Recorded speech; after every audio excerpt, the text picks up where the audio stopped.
And now, it's time for another Dice Tower review with Tom Vasel.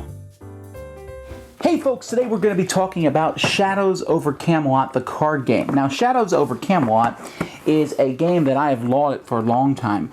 A game in which it was the first cooperative game that came out that had a traitor possibility in it. Well, I mean, I guess maybe other than Werewolf, although Werewolf's not really cooperative. But anyhow, Shadows over Camelot has not been as extremely popular in recent years, but it is still quite a popular game, and I know quite a few people who enjoy it, myself included. Card games I'm always a bit suspicious of, because many times a card game is simply the regular game put into a box and called the card game, and it's basically the same thing. They just got rid of the board and a few other pieces.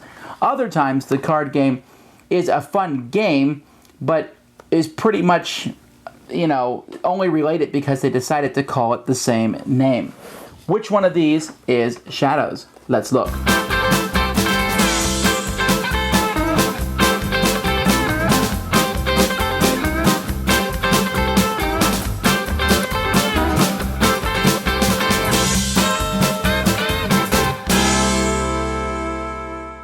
At the beginning of the game, you're going to get, each person is going to secretly get one of these loyalty cards. And you're going to have these shuffled so that there's actually 2 more cards than the number of players. So not every card will go to somebody. 2 of the cards will be set aside. And one card in this mix will be a traitor.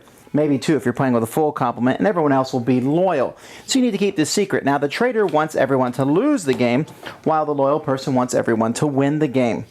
The way to lose or win is to get swords out on the table. If there are ever 7 of either color sword out on the table, then if the white swords are out, the good guys win. If the black swords are out, then the game plus the traitor wins.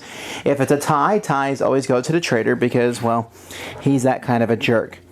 Each player will take a turn going around the table, and you have different actions you can take, but the action you'll take into most of the time is listening to rumors, where you will learn about different quests. So all that means is you take the top card and turn that card over. Now that rumor will show you one of the quests here. This is the quest to find Excalibur, and it gives a color coordinated with it, and how many swords that quest is worth, and then a number value of this rumor. Here's a question mark. Question marks are equal to the number of question marks that are in this quest, so here this would be worth 1 by itself. If there was 2, they would be worth 2 each. And when you take a new one, you'll put it on top of the other one. So everyone has to remember the numbers that are underneath each of these as you turn over the cards and see which quests are coming up as the game progresses. So players will keep turning these over, and this is what happens when you are listening to quests. You will continue to turn over the cards, and at any point as you're listening to these quests, one player might say, all right, stop. Instead of turning a quest over, let's say I turned it over and it was your turn next, you would say, no, I'm going to go on this quest. You can only go on the card that's on the top. So you say, I'm going to go on this quest here against these picks. And so we say, fine. So what we do then is we take all the cards in the deck so far, and we sort them out according to the different suit and color. And here's one thing I have to say that I wasn't very fond of in this game, and that's the fact that the Excalibur color and the Saxons are very similar. I can barely tell them apart. People kept getting that incorrect quite a bit. Yes, there's a giant sword and a giant Saxon there. You think that wouldn't be a big deal, but quite a few people had problems with that. But it's still something that's you can avoid. Now this is the quest I went on, so this is the one we look at first. I count up the numbers. 1, 6, 10, 12. Hurrah! Since this is a 12-point quest, we've succeeded. A quest will succeed on an 11, 12, or 13. It will fail on a 10 or less, or 14 or greater. So I see how many swords this quest is worth. Well, it's worth 1 white sword. So I would add 1 white sword to our side. Hooray, we're winning. I would also check the other quests. Here, 4 plus 4 is 8.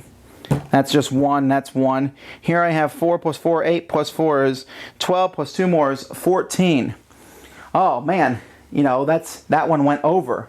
Whenever a quest goes over, even if it's not the one that you picked, you're going to get black swords equal to the number of swords in that quest. So here I would get 1 black sword. If you had called a quest, like let's say I called the Holy Grail, it's only an 8, it went under. If you go under when you call a quest, you will just get 1 black sword. But if you go over, then you will get black swords equal to what's on the cards. In this case, 3 black swords. Now, that would be one game in and of itself, but those aren't the only cards in the deck. As you're listening to rumors, you might turn over a card, a Morgan card, and there's Morgana Le Fay, the evil witch that she is. Now, 2 things happen when we turn over a card. First of all, from this point onwards, players may not talk. As they turn over each card, they cannot talk. Also, she does some mean, annoying thing. Here she adds 2 to the value of the biggest quest. Now, that might not be bad. It might actually help you. And when you turn this card over, you can go on any quest you want. It says here at the bottom. But still, nobody can talk or communicate in any way until, as you turn over the cards, still no one's talking. And maybe you'll go on a quest. That's up to you. But at some point, you'll turn over a Merlin card. Now, Merlin cards allow you to talk again. Hooray! And they also have some kind of effect. Like this one will, when it's time to score, you'll take out the largest Excalibur or the Holy Grail card. And so there are many different Merlin cards in the deck that have different benefits, but there are Morgana cards that are very annoying, like this one here. The 11 no longer works, so now only a 12 or 13 is a successful quest. Here she changes all question marks into 1s regardless. Then there's also a Vivian card in the deck, and when this card comes up, you will take the 2 cards that were set over to the side. You will take one and give one to someone else. Both of you will now have 2 cards to look at, and you will decide which one to keep and which one to discard. Now, finally, an action that you can take on your turn is, instead of turning over one of these or going on a quest, you can accuse someone of being a traitor. And that person must then show their card. If they are a traitor, everyone gets a white sword. If they're not, everyone gets a black sword. If you don't find a traitor by the end of the game, then the traitor can turn one white sword into a black sword at the end. Once a traitor has been found, he can no longer go on quests. All he does each turn is turn over 2 rumors and pick which one he wants to add to the pile. And that's it. You keep going until there's 7 white swords or 7 black swords. One last addition that you can add to the game as a kind of a variant, which is something I very highly recommend playing with, is this. When a quest is successful, you will add an extra Morgan card to the deck. You don't have all of them in the deck at the beginning of the game. You take a few of them out, and she's annoyed when you successfully do that, so then more of them go back into the deck. Not very fun at all. But when you fail a quest, the person who initiates the quest will get to take one of these cards and draw it into their hand. And you can see that these cards can be useful. Like on this one, instead of your action for your turn, you can peek at someone else's loyalty card. Or when a player goes into quest, force that person to listen to rumors instead. Or when someone's accused of being a traitor, when a traitor reveals himself at the end of the game, it's 2 swords that are the one. Here you can look at the rumor deck before going on a quest. Now these are great cards, very useful cards. However, the person might not use them. And if they don't use them, they must be the traitor, because why wouldn't you use a good card? But maybe they really can't use it. Anyway, it's that back and forth that can be added to the game that I really enjoy. And this is a nice little variant. Shadows is interesting because at the beginning I talked about the 2 different types of games. This one falls in the middle. It's not just Shadows over Camelot, the card game, I mean, in essence, because it's not the same thing. But at the same time, there are some similarities. There's still that traitor aspect. And this is the first and only game I know of that has a traitor aspect mixed with memory. So let's talk about that memory for a moment, because some people are not going to like the memory aspects of this game. Some people aren't going to like the fact that they have to remember and sit there and be like, all right, how many are in each thing? People aren't a big fan of memory, but this one I enjoyed more than others because there was cooperation with each other. I could say, wait a minute, how many are there? And we could talk back and forth. But 2 things did mess that up. Because really, you could say, you watch just this quest, I'll watch this quest, you watch that quest, you watch this quest, and that's one way to play the game. And that would work. You only have to memorize one thing. That's pretty easy. However, the 2 things that mess it up are when those Morgana cards show up, pain in the neck, and the fact that you're never quite sure who their traitor is. There might not even be a traitor in the game, but that possibility is always there. And I like that.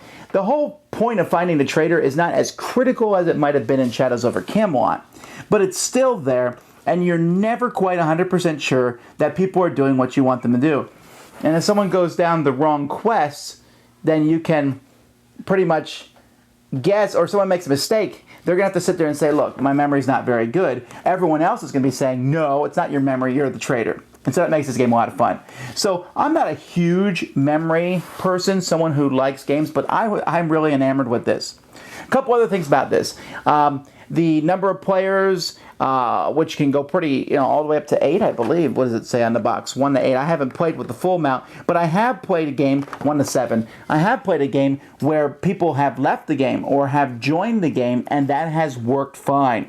So that's a pretty neat factor of this game. I haven't played the solo game. I have no desire to, because for me, the whole point of this game is that interaction between the players. And in that effect, this works really well. Try a 2-player game. It's really tense. Are you sure we should do that? So there's some entertaining things here. So is this better than the board game? Well, I don't even know that I would really compare them to each other. I mean, if I had to pick one to play, of course I picked the board game just because of the beauty of the board and expansion all around. But this does distill a lot of what I felt from that board game into a smaller, easy experience. Add some nice artwork, some neat things, lots of groaning when bad event cards come up and people just looking suspiciously at each other, and you have a very good card game. Thanks so much for watching the Dice Tower videos. Find more great videos and reviews, as well as our top-rated audio podcast at Dicetower.com. You can also find the latest board game news at Dicetowernews.com. I'm Eric Summerer, and you've been watching The Dice Tower. The Dice Tower is sponsored by Fun Again Games, the world's best game source. Fun Again Games has over 5,000 games available. Check them out at funagain.com. Shut the door! That's right. Shut it. There.